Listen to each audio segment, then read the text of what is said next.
ladies, Tbirds just happen to be watchers of my shit. My name is JImmiPynk, and Grease is the word.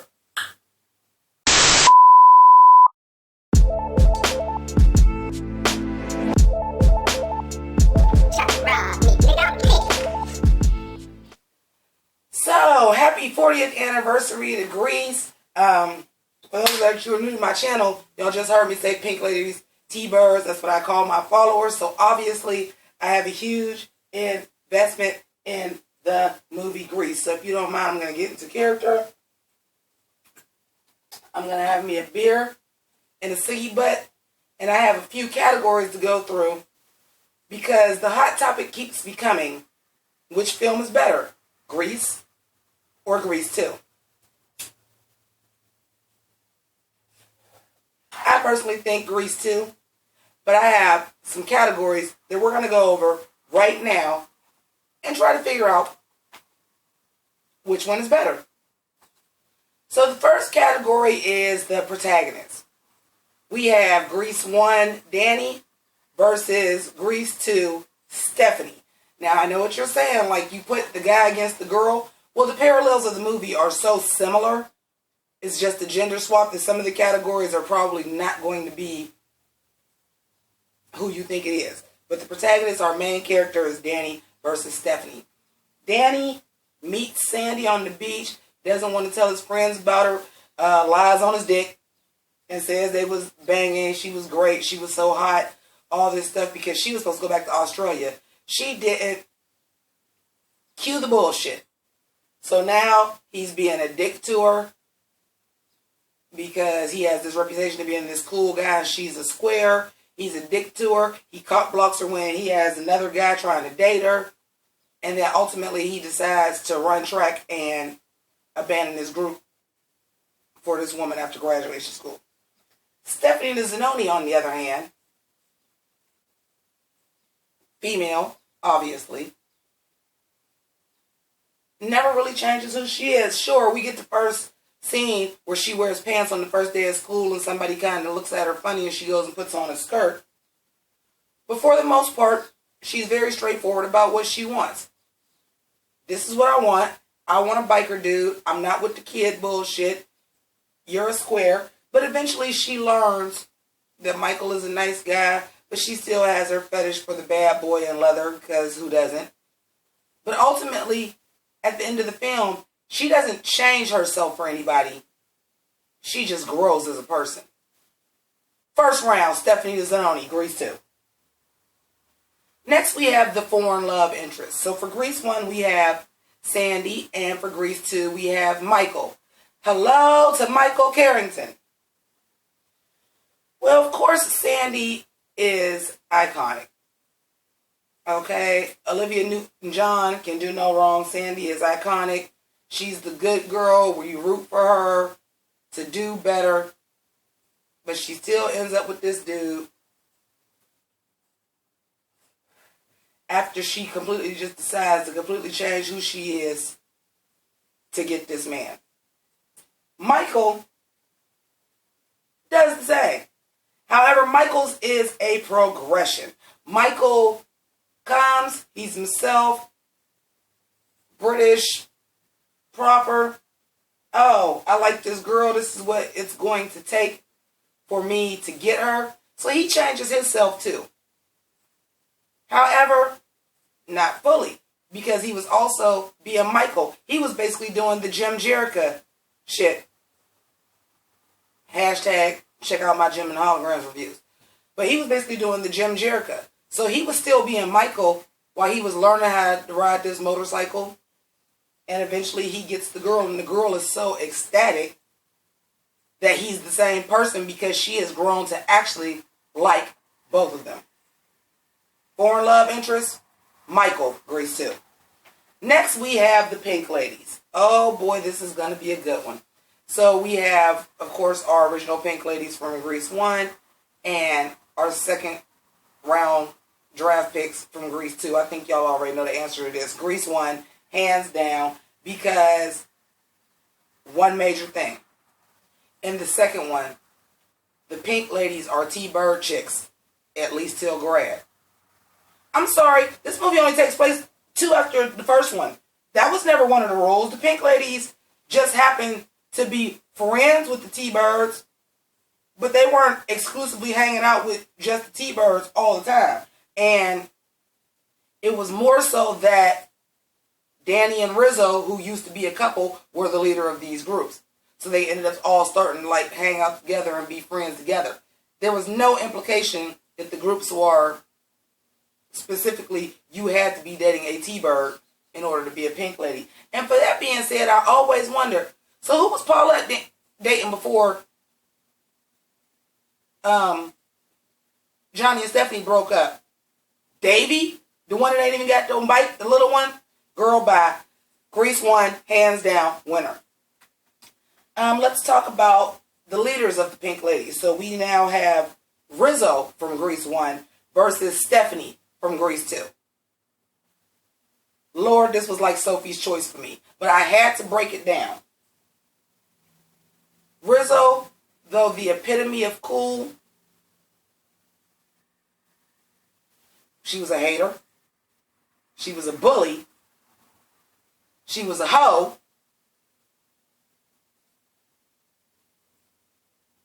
Ultimately, she wasn't a terrible person, and that was just bravado. But she made some bad life choices. Stephanie, however, was just always Stephanie. In fact, Stephanie was trying to improve her life. I'm going to quit smoking. I'm not. But also, again, she wasn't really susceptible to people's views. Like, she eventually even leaves the Pynk ladies because she's just like, I've had it with the charades. More on that later. So Pynk lady leader, as much as it burns my ass to not choose Rizzo, I got to give it to Stephanie, Grease 2. So the Pynk ladies capo, the second in command. We have Marty Maraschino versus Paulette. Here, we got to go with Marty. We got to go with Marty because although Marty did basically start the rumor to tell everybody that Rizzo was pregnant, she stood by her side. She was a good friend. And she rode with her girl even when they had crater face at the dance. Paulette, however, you thirsty broad. Stephanie and Danny were a couple. Again, so Paulette, how did you get into Pynk ladies? You must have been messing with Davy. So not only are you a homie smasher, you smashed your best friend's dude, and I don't care if y'all end up together at the end. That's not cool. What's up with girl code? Paulette is out. Marty, Grease 1 wins. So the Tbirds. Talk about the Pynk ladies, you gotta talk about the Tbirds. So the Tbirds. We have, of course, the Tbirds from Grease 1 and the Tbirds from Grease 2. The Tbirds from Grease 1, you got Danny, you got Kaniki. They seem to be ride or die. Really, of all of the friendships that we see throughout both of these movies, that one was clearly the strongest. That one seemed the most real. That one seemed the most authentic. But then you got these 3 goofy dudes that don't really want to grow up. However, they there, they riding with you, they help fix Kaniki's car. We gonna race this on Thunder Road. They was there when they needed them. The Tbirds from Grease 2.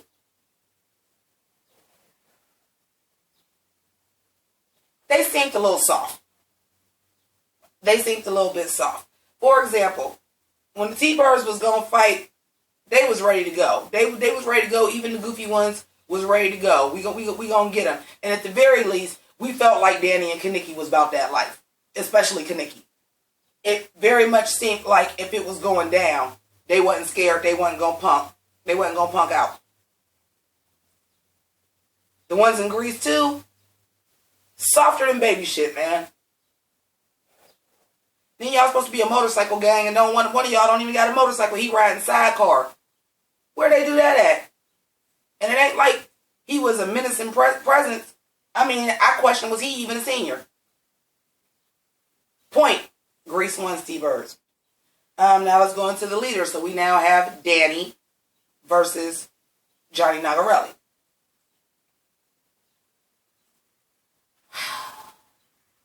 This one is a little bit tougher for me than the Rizzo versus Stephanie, because like both of them, I would have made that a tie until I realized like Rizzo was a bully though, and a hoe, and cheated on Kaneki, and was a homie smasher as well. She was a homie smasher because she was with Danny first and then got with Kaneki. Don't care that y'all ended up about to get married at the end. You a homie smasher. But with Danny and Johnny, them Tbirds was like real phony from Grease 2. But they did seem to all be friends. And Johnny did seem like he would do what he needed to do for his friends. Danny basically abandoned his friends to chase after Sandy and go run cross-country track. So I'm going to have to give this one. I didn't even have this one marked up. Just now, right now. In a split decision. Johnny from Grease 2 with the win. Now let's go with the Tbirds capo. Second in command. So we go Kaneki versus Goose. Goose doesn't even have a character, even though he's Tabby Tibbins, even though he's Scooter McGavin. I absolutely love Christopher McDonald, and this is like one of his first roles. And he's actually a trained dancer, and it shows in the scenes that he's definitely the best dancer out of the Tbirds. But all you do is follow behind. Oh, excuse me. All you do is follow behind Johnny, and repeat what he says. Kaneki, we already said that Kaneki seemed like he about that life, and again, the friendship, at least between him and Danny, seemed to be very genuine. And come on. Which one would you rather have of all the Tbirds? I'm not even on Danny Zuko. A hickey from Kaneki is like a Hallmark card. So, Grease 1 gets this point with Kaneki. Now let's talk about the love interest's outside friend. So, we have in Grease 1, Patty Simcox versus Dolores Ramchek in Grease 2. Who is Pamela Alden, by the way, if y'all didn't know. Which is like mad crazy. But Patty Simcox was a good girl and came in student council vice president and tried to befriend this girl that was foreign, and you could be a cheerleader and we can be lifelong friends. She had a very positive attitude. I will give her a minus for talking shit about Rizzo. But overall, Patty Simcox was a nice girl. She was just trying to do, of course, she was trying to get on Danny too, which was Rizzo's ex-girlfriend and Sandy's boyfriend. Well, not boyfriend, because Sandy and... Anyway, Dolores, though she was a throwaway character, her wanting to be the Pink Lady mascot, her talking to Michael and getting him together and kind of giving him the tea on what's what in the bikers and the subculture. She might have been one of the funniest parts in the movie, even though she's not in it that much. Every time she come on the scene, she funny. She come break up with Michael. Listen, I got another man on my hands, and it's Davey. Like I said, I'm not questioning if Davey is a senior. But we got to go Dolores. She just had more impact on the story. So Grease 2 wins that one. So now we have our main couples. So we have the iconic Danny and Sandy versus Michael and Stephanie. If we were going just off of icon status, this would be a very easy decision because it would be obviously Danny and Sandy. I mean, we know that. We've seen Grease 1 replicated in music videos. We've seen that be like, you know, almost shorthand for Romeo and Juliet, except for nobody dies. I mean, it's almost as iconic as Tony and Maria. It's almost as iconic as Rose and whoever Leonardo DiCaprio's name is. Like, iconic. So they get a lot of points for that. However, what was y'all relationship based on? At what point during the actual year that this happens, after y'all meet on the beach and everything is cool, At what point are y'all ever eye to eye? What is y'all relationship built on? We never see you guys building a relationship. We see Danny get jealous. We see Sandy get petty. And then all of a sudden, they decide to do Freaky Friday and take each other's roles. And then decide, oh, because we was willing to change for each other, we should be together. Michael and Stephanie, we actually see the buildup of how they became a relationship. Yes, she was infatuated with this guy on the motorcycle that could ride like no other. But she was also starting to get Michael and really feel Michael at least as a friend and started developing feelings for him, even at least as a friend. So when we find out that he is both people, and she's like, I got 2 for 1, we saw the progression of their relationship and how they became a couple. We saw it. I'm going to have to give this one to Michael and Stephanie. Grease 2. Now let's go into the secondary couple. So we have Rizzo versus Kaniki and Johnny versus Paulette. In both cases, we got a homie smasher scenario. So it's all trash. But Johnny and Paulette, we just see Paulette being a thirst bucket, trying to get Johnny's attention while Johnny is still trying to be at her best friend who used to be his girlfriend. You want Johnny so bad. And eventually, you a hoe. So he's like, yeah, I'm going to hit that. But he did nothing but boss you around and bullied you, embarrassed you in front of everybody because he kept still trying to get on Stephanie and getting all jealous over her and all this. But at the end, y'all ended up together because you finally stood up to him. Rizzo and Kaniki's relationship. Do we really see a whole lot of build up? No.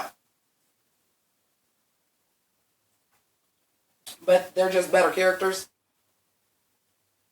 And they seem to be suited for each other.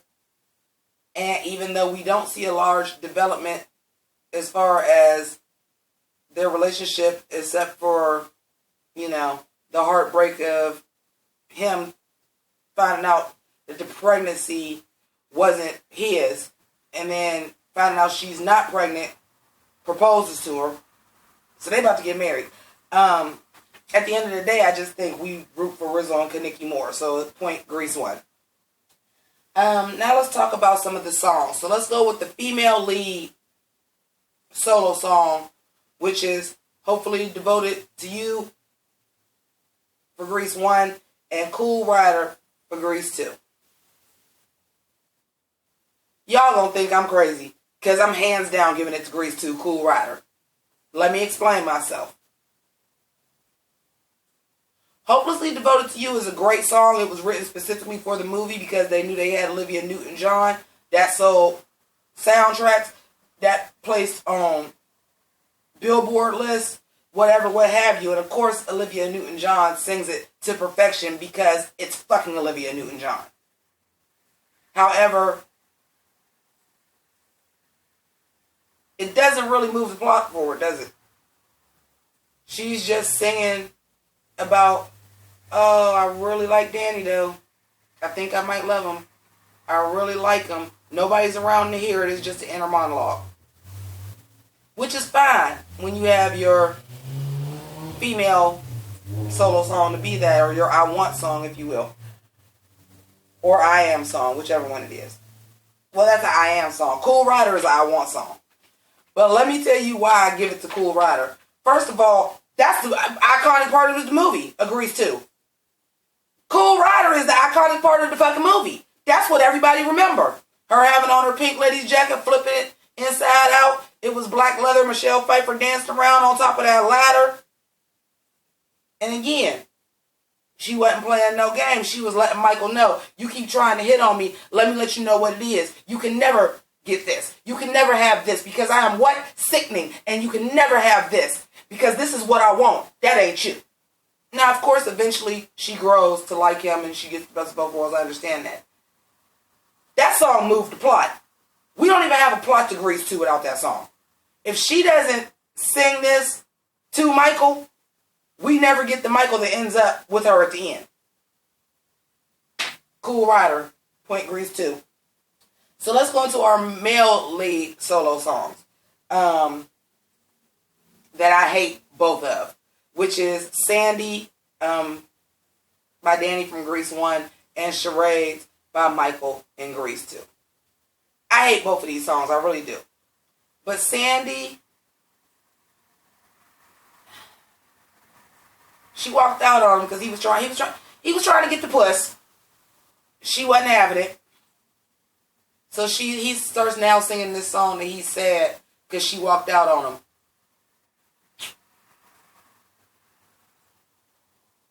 I shouldn't even put this category here because I really hate both of these songs. Like, oh, wow, you was trying to fuck her and she was like no and walked out the car and now you want to sing a song about her. Maybe you shouldn't try to get the puss. You had just gave her the pen. Again, we didn't really see y'all relationship develop that much. So here go my pen, now give me the puss. What made you think that she was that type of girl anyway? But anyway, Charades, first of all, is horrible because that shit ain't in Rex Manning's key. That shit is not in Rex Manning's key. He sounds horrible on the song. The way it's edited in the film is terrible with all the background noise of the cafeteria that you can barely hear him. But Charades, I feel like does fit the plot a little bit better because, again, he's pulling Jim Jerica and he's being both of these people and he is having the struggle of, I don't even know who she like. Or I know she getting to know me this way and maybe like just as friends and she cool. But she is like smitten with this biker dude. And if I could just tell her we was the same person, or how could she just like this person that like, you know, is not me. So I dig that.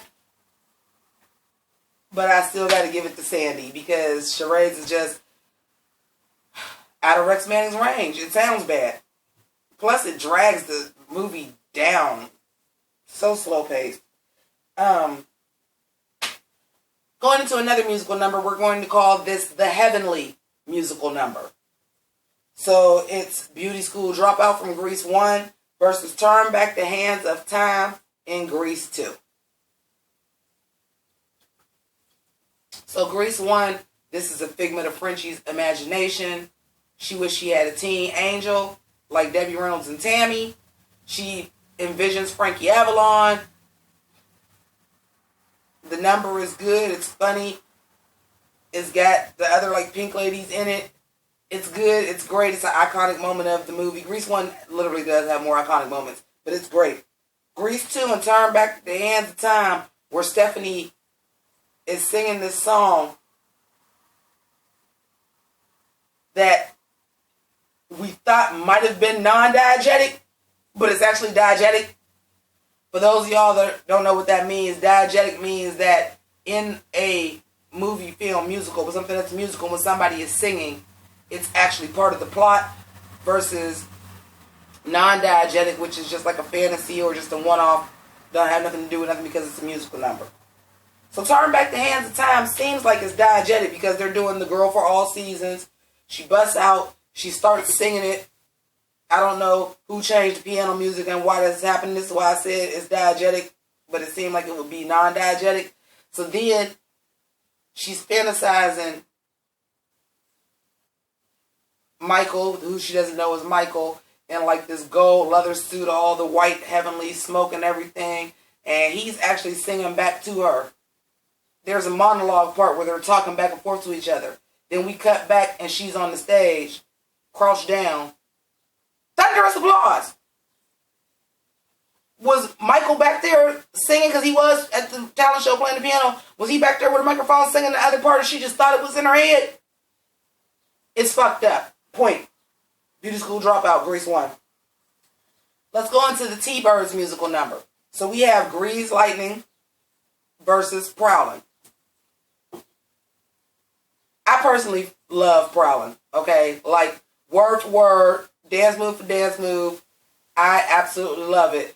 Said you're hungry for a lover, gotta find a chick who give you more. Well, it's a place I discovered where a guy's guaranteed to go.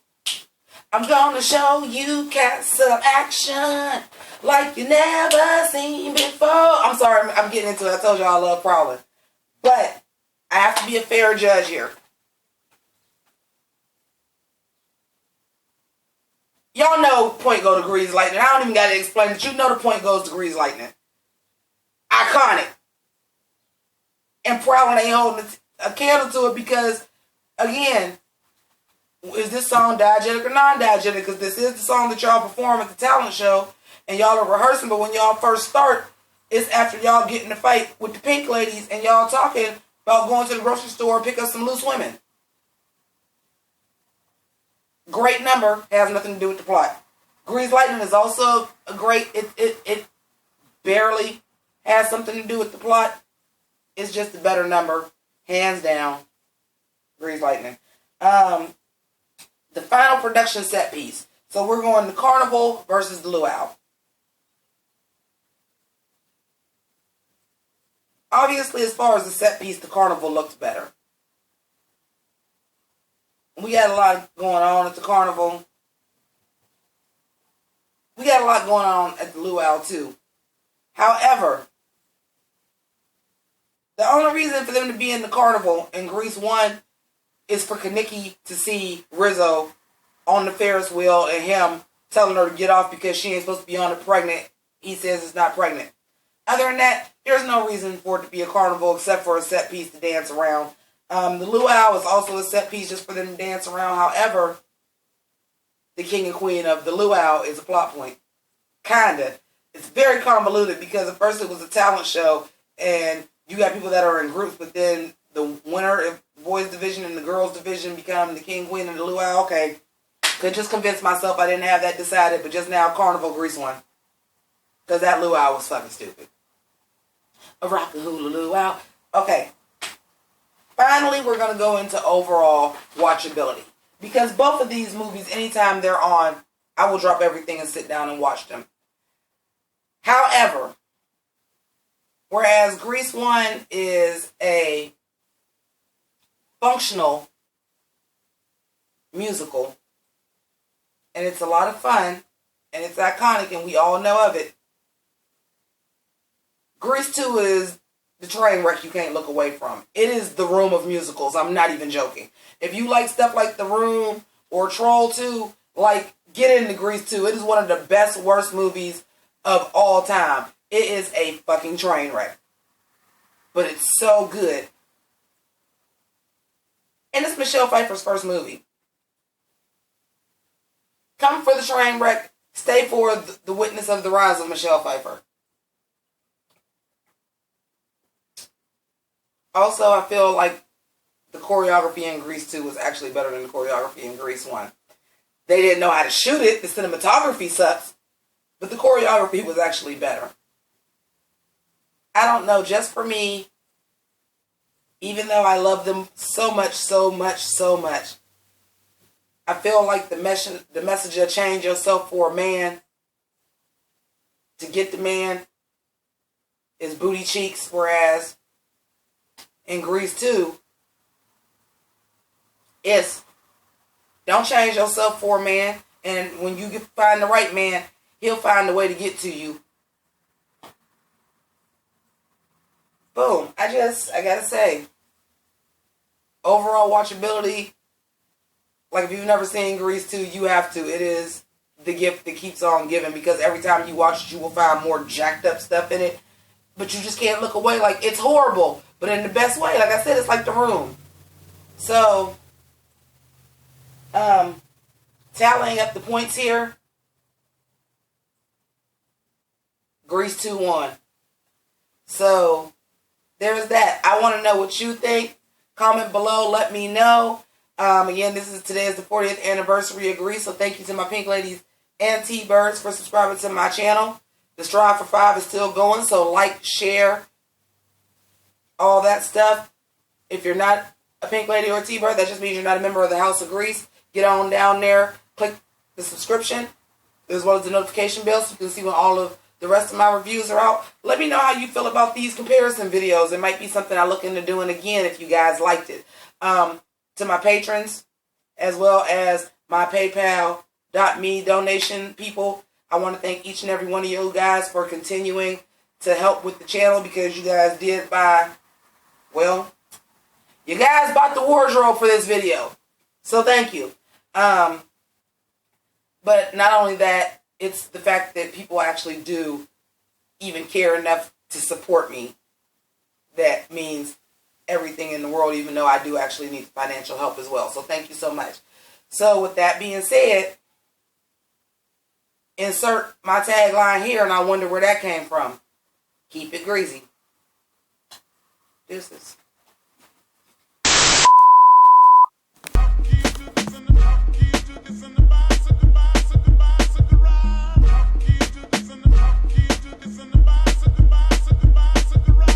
Kamehameha, attackers blazing, I'm so amazing. Japanimation, the anime on your cartoon station. So fulfilling, no adults swimming for about an hour. Revealing power, unorthodox amongst these cowards. Full transformation for Optimus Prime transformation. A good vibration from